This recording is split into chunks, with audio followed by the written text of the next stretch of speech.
嗨，大家好，我是躺平叔，今天是2026年6月18号。这一期咱们继续聊一聊灵活就业。前不久网上有一个说法，说我们2026年灵活就业人数达到3.2亿，并且以每年4000万的速度在增加。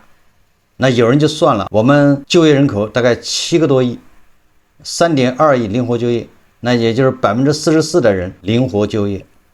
那我们大家普遍的认为，灵活就业那就是吃了上顿没下顿，没有保障，不稳定，这叫灵活就业。所以这个也上了热搜，很多网友在热论这个。那我看更多的人感觉到寒意来临，但是也有人不这么认为。6月16号，《环球时报》发表了一篇评论，胡锡进老师的东家曾经服务的单位，或者曾经这个管理领导的单位，《环球时报》6月16号发表了一篇社评。他这个评论非常的正向，从另外一个角度提供一种看法和思考。他这个文章标题叫《答问中国经济之20》，我的感觉好像《环球时报》是个系列文章，它到这儿已经是第20个问答了，就是关于中国经济的。那这个是《答问中国经济之20：灵活就业等于间歇性失业吗？他这个问题，灵活就业就是间歇性失业吗？那进一步问，因为我很多网友的脑子里面，包括我本人，灵活就业就是朝不保夕，今天在这儿干，明天在哪儿不知道。但是《环球时报》提出了一个不一样的观点，灵活就业难道就是间歇性失业吗？进一步可以得出个结论，就是灵活就业就不好吗？为什么一说灵活就业大家就悲观呢？为什么一说灵活就业3.2亿大家就不开心呢？焦虑呢？大可不必。所以《环球时报》它就这个观点，他这文章这么说的，他说日前一则中国内地灵活就业人数将突破3亿的新闻引发关注，有人担心灵活就业人员激增是否意味着经济下行与工作难找，还有人望文生义，简单的把灵活就业等同于间歇性失业，甚至凭借7亿多就业人员就有3亿是灵活就业，危言耸听的断言中国的失业率高达40%。这一数据的来源，我记得咱们也介绍过，是中国咱们自己的一个机构，是叫中国新就业形态研究中心日前发布的2025年中国蓝领群体就业研究报告。那这份年度报告它是基于28450份有效的样本，研究了2024年至2025年中国蓝领就业市场的变化，认为数字经济时代蓝领群体正在从深层型就业向发展型就业转型。在提及灵活就业时，报告认为2025年中国灵活就业从业人员达到了2.8亿人，并预测2026年将增至3.2亿人，占城镇就业比例超过40%，正是从就业市场的补充形式转变为重要支柱。那首先人家中国新就业形态研究中心，这个也是官方一个机构，还是哪个大学是吧？我查了一下，中国新就业形态研究中心是2023年成立的，这个时间都不长是吧？3年时间。它依托的单位是中国人民大学，大家都知道，耳熟能详。牵头的机构是中国人民大学劳动关系研究所、劳动人事学院，它的性质是高校智库型研究机构，属于学术型非盈利研究平台。来，中国新就业形态研究中心，它的背景，它不是什么一个自媒体或者一个什么其他的机构，是人家大学里面成立了一个学术机构。来，人民大学大家也知道对不对？前不久有一个所谓的成功人士是吧？叫什么粉笔张小龙去人民大学演讲，本来是教人民大学的大学生怎么去考公，怎么规划自己的职业生涯。结果这个张小龙发现跟下面的大学生没法共鸣，他临时改了他的主题，变成在人工智能下如何在塑造自己的职业或者是规划，就讲这些。他里面就讲到了自己炒股，而且炒美股，一下就赚了几千万。结果下面的大学生无动于衷，这位主讲人就急了，就开始破防了，心态坏了，说你们这些人以后只能是混吃等死等等一大堆意思。为什么插这个？我想这也是当下背景的一个写照。我们聊什么话题，一定要知道当时的背景。你想，一个成功人士在人民大学，本来是给大学生讲怎么样去考公有什么诀窍，结果你在上面说什么炒股、人工智能，这些学生大失所望，没有任何共鸣。实际上反映了人民大学这些学生，人家也是名校，对择业、对职业、对规划，人家一些不一样的地方，所以正好印证咱们今天聊这个话题。因为这个话题就是灵活就业啊。那中国新就业形态研究中心，人家就是人民大学下面的，他得出这么一个研究报告，2.8亿灵活就业，到2026年大概到3.2亿灵活就业人口。灵活就业啊，从就业市场的补充形式转变为重要支柱。环球时报他认为，这是一份机构抽样调查报告，由不同机构对灵活就业的统计口径、样本范围和外推方法存在差异，相关数据不宜直接与国家统计局公布的就业失业指标简单换算，更不能据此倒推出所谓的失业率。这不仅不符合统计规律，也容易放大社会焦虑。他这个说到对，灵活就业那不等于失业，因为你只要是把电瓶车一骑，你今天跑了一单，你就不算失业。我说再通俗一点吧，就是大家对失业有误解，你不是说你今天没上班，你这6个月都没上班了，1年没上班，在家坐着，你以为你失业了是吗？你想得美，在官方统计的失业人口里没有你。你说我在家我都待了1年了，我爸妈啃老是吧？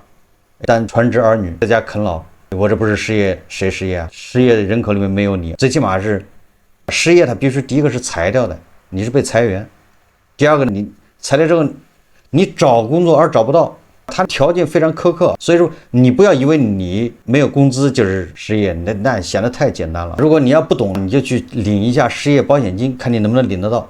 如果你能领得到失业保险金，大概率你就算失业。你要领不到那失业保险金的，说明你肯定不是失业。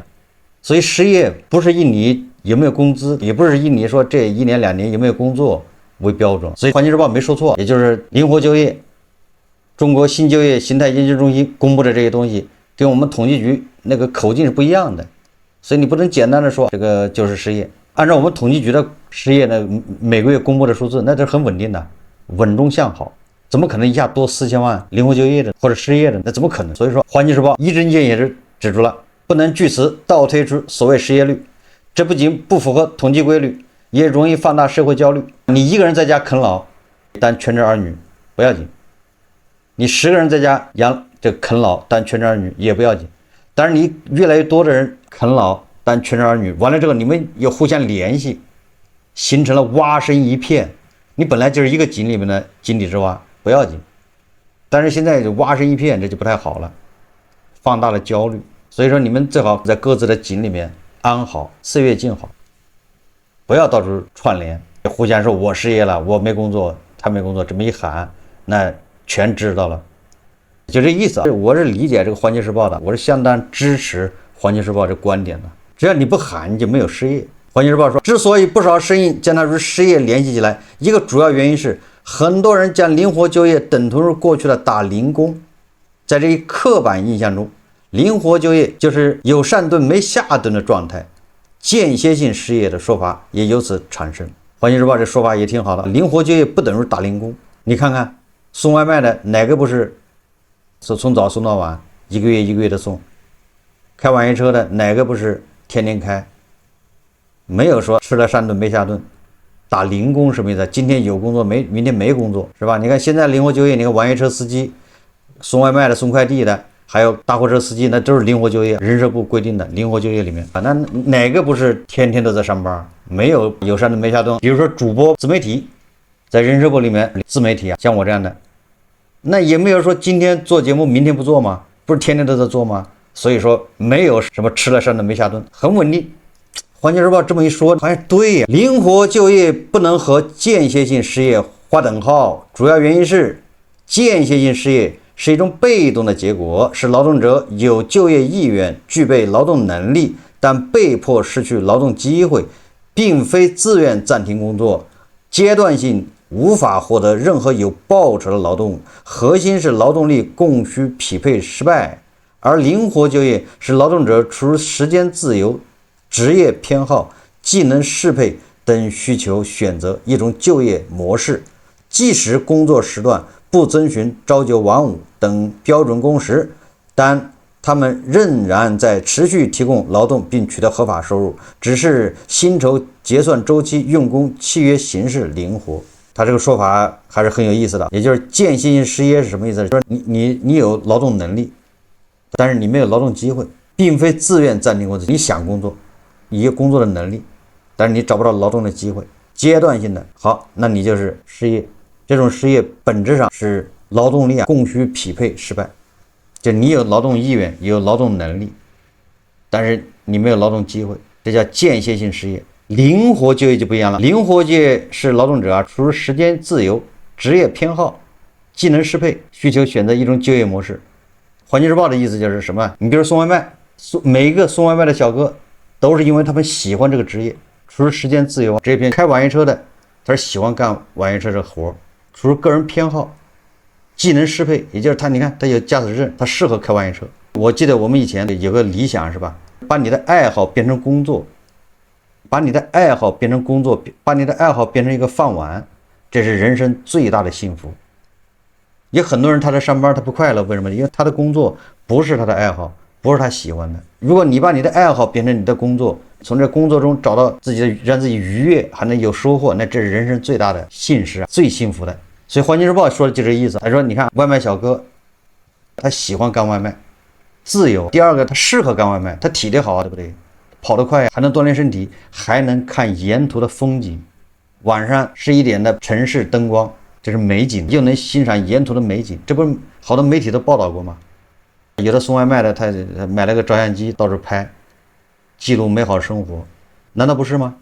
所以说得出结论就是送外卖的小哥他是喜欢干外卖，完了开大货车的也是喜欢开大货车。他从这个地方到那个地方沿途免费旅游多好，是喜欢开网约车，爱好他擅长开网约车，他对城市熟，他有驾驶证，他喜欢，他有驾驶中找到乐趣。那送快递的也一样，他喜欢干快递。那同理做自媒体的也一样，他适合做自媒体。他这么一解释，发现《环球日报》果然认知就上去了，让我们不要用狭隘的眼光看。以后你再接到这个快递小哥给你递来的外卖员给你送来的快餐的时候，也没必要说谢谢。为什么？因为他喜欢干这个，他愿意，他干这个从中找到乐趣了。而你就在你的吃外卖的时候，你都没能找到乐趣，没有找到快乐，人家送的时候就已经找到了快乐。这是《环球日报》的观点。《环球日报》接着说，他说为何近年来我国灵活就业人数激增？为什么越来越多人灵活就业人？是因为我们发展的好。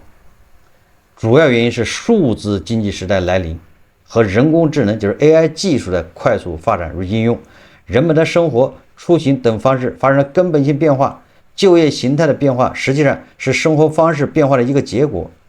特别是随着平台经济的崛起，一对多、多对一以及劳务合作的多元劳动关系逐渐走上舞台，甚至成为主角之一。也就是说，现在灵活就业多是因为社会发展的原因，社会生产力提高了，人工智能，所以越来越多的人能够实现自己的爱好，再也不要去干那种你虽然能赚钱但你不爱好的事情。那这样就导致很多人变成一个灵活就业的，从工作中找到了自己的爱好、偏好，还有特长。这《环球日报》说了啊，因此他说在这一阶段，灵活就业早已不是几十年前那种低层次的打零工了。从就业群体看，另有报告显示，24岁以下青年群体参与灵活就业的达到12.14万人，本科、大专及以上学历占比超60%。环球日报说的很准确，你看现在1270万大学生，今年一毕业，网上就很多人说了，1270万大学生一毕业就找不到工作，毕业就失业。其实不是失业，所以说这是认知低了，是这1270万大学生他们喜欢灵活就业，他们喜欢比如说送外卖、开网约车、做主播，不是说他们找不到工作，是他们喜欢。环球日报说了，再说了，从就业形态看，灵活就业它不光是快递、外卖、网约车、家政服务啊，灵活就业里面还有大量的技术含量较高的技术服务岗位，比如说涵盖了 IT 开发、AI 支持、云服务、数据分析和知识密集型领域。这些岗位包括自由软件工程师、算法顾问、AI 训练师、跨境电商技术运营等。你看这个我的观念里面认知又狭隘了，很多人一看到这儿就容易相信，这不就是外包吗？包外包说的这么清新脱俗，你说哪个码农愿意在外包，不愿意去正式的大厂？哦，环球时报这么一说，这个发现也对，正式的大厂朝九晚五的束缚比较多，外包公司还是自由一点。这个就是环球时报的观点。你去华为，你去腾讯，那束缚特别多，朝九晚五的，完了之后各种 KPI， 各种条条框框，很多人不适应，所以很多人就愿意做这种自由的这种码农，什么 AI 支持、AI 开发，外包公司那管得松一点，所以也算灵活，是不是这个逻辑？原来不去大厂是你不愿意去，你这对吧？你可别赖人家没有工作岗位，是你不愿意去，是你愿意去那外包公司，甚至有人自己一个人天天在网上接活，给人写代码，这是你愿意的，这是你觉得这样好。他下面写了，他说，灵活就业已从传统打零工向高技能项目制平台化的新职业形态引进。当下兴起的基于 AI 技术创新和应用的艺人公司 OPC 预示着一种新型的灵活就业形式进入社会经济中。据统计，2025年6月，全国艺人公司数量已突破1600万家。原来是这个意思啊！艺人公司，你都成立了艺人公司了。去年6月份，就是1年前，艺人公司就到了1600家，1600万家，那就是1600万个人成立了公司。那你好意思说你是失业吗？你都成立公司了，虽然就你一个人，但是你是公司啊，那你肯定不能说你失业吧？所以那你还有这种作用，艺人公司还能解决失业，所以我们的失业率稳中向好。1600万人艺人公司嘛，你想你这个网约车司机才多少？700万，这个外卖员是2000万，送外卖啊，那艺人公司就1600万，你说这么一整一整的，果然失业率稳中向好，大家就想明白了，对不对？所以很多人他老是脑子转不过来，很多人老说今年1270万大学生，去年1200万大学生，前年也是1200万，这么多大学生，很多人都没找到工作呢，那怎么失业率老是稳定？你说他能不稳定吗？也是很多人去做艺人公司去了，这恰恰说明咱们的有关部门公布的这些失业率啊，这些东西数据是经得起推敲的，是有据可查的。这环球时报说，从收入上看，灵活就业人群的收入正在快速增长。前述报告显示，高收入梯队包括月嫂多少钱一个月？10128元一个月，月嫂月薪过万，很轻松。货车司机8279元一个月，月均收入均突破8000元。你看看这灵活就业的群体，为什么他们愿意灵活就业？为什么？第一个他喜欢他的职业，对不对？他喜欢送外卖。第二个还赚钱，你看看8235一个月，那你说何乐而不为？也能看城市的业绩。环球时报说，实际上灵活就业之所以吸引了越来越多的人加入，除了工作方式比较吸引年轻人外，性价比高也是原因之一。灵活就业性价比高。此前市场调查机构艾瑞咨询发布的2022年中国灵活运工行业市场调研分析报告显示，中国43.8%的灵活就业劳动者的月收入在5000元以内，56.2%的劳动者收入超过5000元，其中还有10.4%的超过1万元。因此，灵活就业人群绝不等于低收入者，他们的基本社会保障机制也已经建立，参加基本医疗保险的比例高达91.2%，工伤保险覆盖率86.2%。当然，也需要看到，这类收入往往与劳动强度、工作时长、接单周期和技能经验密切相关，不能简单用某一月份的较高收入代表全年平均收入。这也对职业培训、社会保障和权益保护提出了更高要求。这个环球时报他说，灵活就业性价比高，他前面自己说的，灵活就业性价比高，你干个月嫂1万块一个月，送外卖8000多，货车司机8000多，网约车8000多，性价比很高。那有网友就说了，那环球时报小编为啥不去送外卖呢？性价比这么高，那你就错了，人家小编他不喜欢送外卖。他刚才已经说过了，送外卖是因为你喜欢，人家不喜欢，人家愿意在环球时报拿5000块钱一个月，天天加班，人家爱好，对吧？这个环球时报这份工作，人家不爱好，外卖送快递，所以你不要较劲，不要抬杠。人家说了，你送外卖、开货车那都是爱好、职业偏好嘛。我的职业偏好就是当老板，那你的职业偏好你就是扫垃圾，那有什么办法？你说你的职业偏好就是当清洁工，那没办法，对不对？这么一说，好像灵活就业还挺好的，怪不得那么多人去送外卖，1600万外卖骑手没活干，他也去送外卖。最后，《环球时报》说，他说其实灵活就业并非中国独有的现象，全世界都差不多。国际劳工组织认为，非标准就业的浪潮日益高涨。在美国，2023年有38%的劳动力，也就是6400万人从事灵活就业。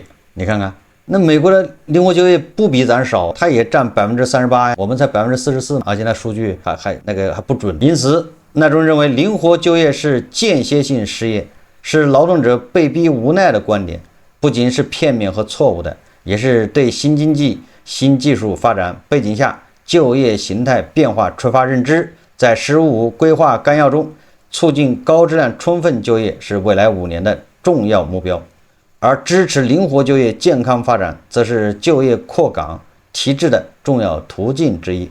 未来随着人工智能行动的大力实施，充分发挥其促进就业的积极功能，为劳动者创造更多更高质量的就业岗位。这个就是《环球时报》的这篇评论，我觉得写得非常不错啊。这个让我们重新认识了灵活就业群体，原来是他们喜欢，他们的职业规划，他们职业偏好。总体上我的感觉是，就像马云曾经说过是吧，996是福报。那《环球时报》的意思也是，灵活就业就是福报，不是一个概念吗？一个意思啊。马云曾经说过吧，996就是福报。现在《环球时报》说了，灵活就业就是福报。2000万外卖骑手，700-800万的网约车司机，几百万的货车司机，还有多少月嫂？这月嫂多少咱也不知道，反正月嫂是家政类目里面多少家政的员工，我也不知道。但是人家自我定位非常清晰，他们不喜欢去中国烟草上班，那你也知道什么办法？他们也不想当公务员，他们也不想去什么央企、国企上班，他们更看不上那民企，什么去华为，去年腾讯1年拿你个50万。窝囊废，天天受你制约，还早上朝9晚5的，谁受得了这气？人家就选择灵活就业，这么一解释，那就顺了。还有大量的人，他们是不愿意去烟草公司，那玩意儿那地方的身体不好，他也不想去中石油、中石化，因为在那儿学不到知识，你就是上班拿工资，有啥意思啊？是吧？哪有送外卖到这还可以看风景？你上班在城市里穿梭，你中石油、中石化，你就在你的办公室，你能学到啥？所以说很多人不愿意去。所以说如果你看了之后，你还对央企、对什么中石化、对中国烟草，还有人想当去公务员的，还有人想去的，还有去什么华为、腾讯的，你好好的照照镜子，你为什么就不能跟别人学一下？你看这些人家直接就喜欢送外卖，千金难买我愿意，是这意思。所以说你不要老觉得你想去中国烟草上班，你想去你的龌龊的想法，你老想去当公务员，你就以为全国人都想当公务员，错了。你看那么多人都喜欢送外卖，所以说你还是要把自己好好的净化一下。毕竟有这么多人不愿意去中国烟草上班，不愿意去银行上班了，不愿意做什么银行3代4代，也不愿意去做什么烟草5代。所以这么一说，咱就豁然开朗，很多问题就好解释了。你看灵活就业性价比这么高，当个月嫂1个月就能1万块，风吹不着，雨淋不着，太阳还晒不着，冬天有暖气，夏天有空调，1个月1万块呀。外卖员虽然你看外卖员那更好了，对不对？春天有风，夏天有阳光照着，享受阳光啊。下雨了可以在大楼里面躲会雨，自己掌握电动车的速度，可快可慢，对吧？尽在掌握。你想快点就快点，想慢点就慢点，没有人催你，对不对？没有 KPI 说你今天必须送200单，没有，你高兴你就送300单，不高兴你就送3单，完全自己掌握。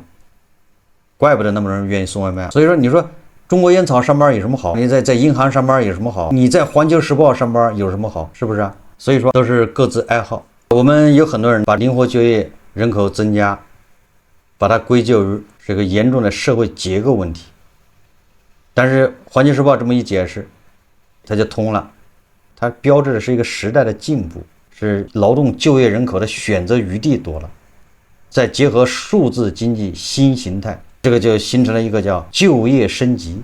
我们再也不需要像过去那样一签一个公司在那待着不能走，终身不是二主，那都是错误的封建观念。表面上看是大量的中低收入劳动者被动的无奈，实际上咱们忽略了这是人家的主动选择。但是下面这个新闻好像就不太乐观了，稍微偏焦虑一点，不知道环球时报怎么解释，以后看看有没有机会环球时报给解释一下。北京市统计局6月17号发布的北京市1到5月消费市场运行情况。